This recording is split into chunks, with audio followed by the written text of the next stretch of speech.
Educated people, I mean రాజ్యాంగం చదివిన వాళ్ళు, ఎంతో well verse people 5 judge constitution bench కూర్చొని ఇచ్చిన వర్డిక్ట్ అది.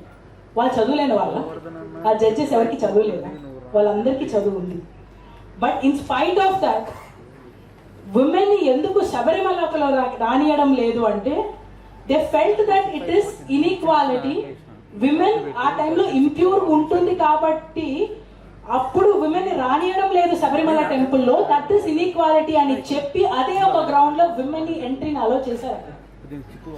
శబరిమలలో విమెన్ ని ఎందుకు అలౌ చేయలేదు అనేది ఇంప్యూరిటీ గ్రౌండ్స్ మీదనా? Is it just based on impurity? వాళ్ళకి ఆ విషయం తెలియదు. ఎందుకు తెలియదు? మన సనాతన ధర్మంలో విమెన్ అందరిని ఈక్వల్ గా treat చేస్తామే.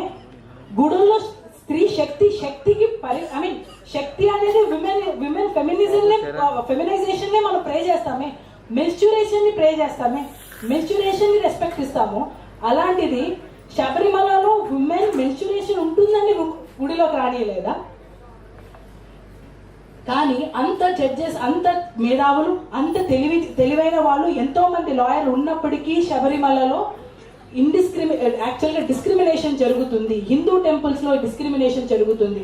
So throw open Hindu temples for women, for all classes of the society including women అని చెప్పారు అక్కడ. ఎందుకు అంటే వాళ్ళకి ధర్మం గురించి సరిగా తెలియదు, సనాతన ధర్మం గురించి తెలియదు, శబరిమల ప్రాక్టీసెస్ తెలియదు, అసలు గుడిలోకి ఎందుకు రానిచ్చారా, తాంత్రిక్ వే ఆఫ్ వర్షిప్ ఏమీ ఐడియా లేదు.